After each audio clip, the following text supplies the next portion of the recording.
This is going back to unit or 4A, which is graphing quadratics. So to find the vertex, always find the vertex rather than doing it in the calculator, doing it by hand would be an easy way to do it. It's a lot of times the quickest way. So to find the vertex, the x-coordinate of the vertex, you use the opposite of b over 2a. And you're asking, where does b and a come from? That's in the quadratic equation. Y equals ax squared plus bx plus c.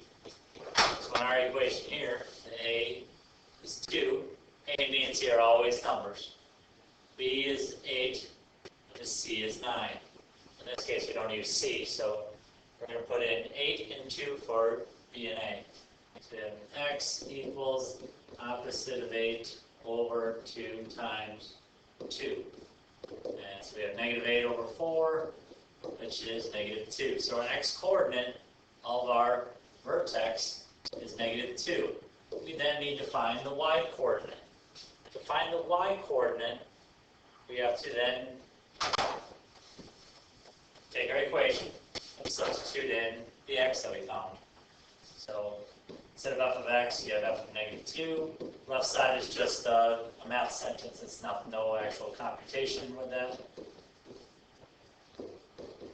8 times negative 2 plus 9. So when x equals negative 2, after simplifying this down, negative 2 squared is 4 times 2 plus negative 16 plus 9, we get 1. So our y-coordinate of our vertex is at negative 2, 1. So we go over to the map here, the graph, the coordinate plane, negative 2, and we go up to 1, and there's our vertex. To find the axis of symmetry, this is where the quadratic is symmetrical on both sides. You draw a vertical line, so this is vertical line. Where can you draw a vertical line that it would make the quadratic on both sides of the graph be symmetrical? And this is always the x-coordinate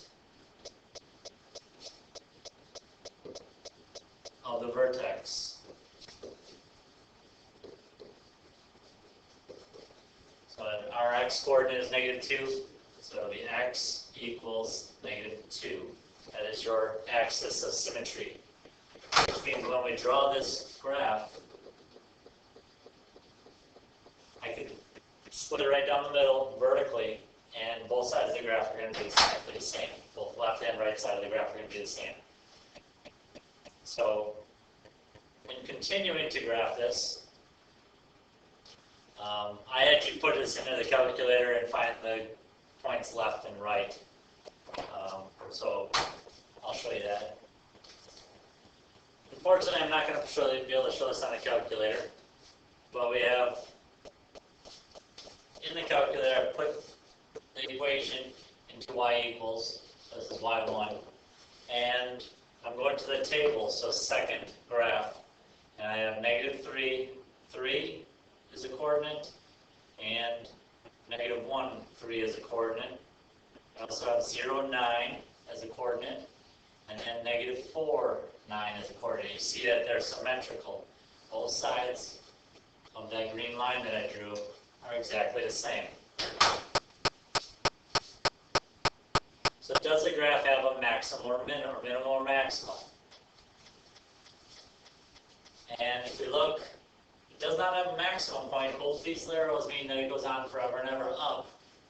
So it does not have a maximum, but it does have a minimum point. So it has a minimum.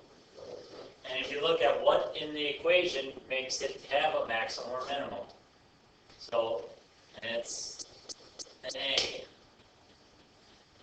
If the A is positive, there is a minimum.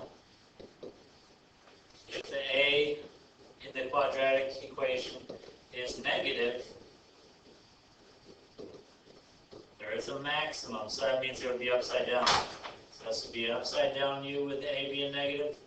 The first one would be a U with the A being positive. Next thing, it's a little bit of thought here. You're going to have to draw your own picture, draw your own graph. In this case, draw a graph with two real roots. Roots are x-intercepts with a positive leading coefficient. Leading meaning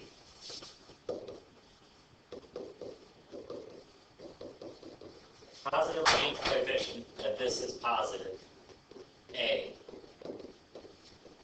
So we have, if A is positive, that means it's going to be a U-shaped. And we're going to have two real roots, so it's two x-intercepts. So this means you can draw a U-shaped graph with two x-intercepts anywhere. That could be over here, anywhere along here will work. Anywhere up there, anywhere down here. So that's two x-intercepts. Moving on. Negative leading coefficient. This means it's going to be an upside down U. One real root, so one x-intercept. And a negative y-intercept. So it's going to be somewhere along the y-axis. It's going to cross through at negative. So we're going to have draw U. And I'll draw it off to the side here. And how can we do this? So this is, right, there's two x-intercepts.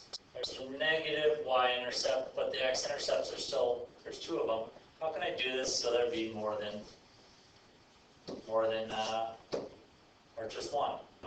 Now if I move this down here, I have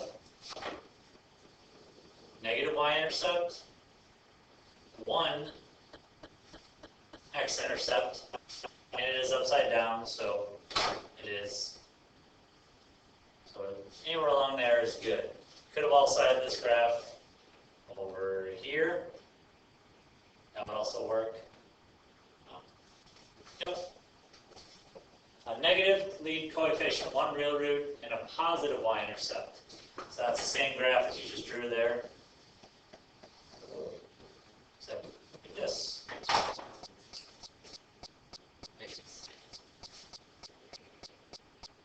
Oh, my bad. Scratch that. So it's a negative leading coefficient. But we have to have a positive y-intercept. So in order for it to only be one real root, it has to be the maximum point has to be on the x-axis. Then that means that the x or the y-intercept is negative. So this is not possible.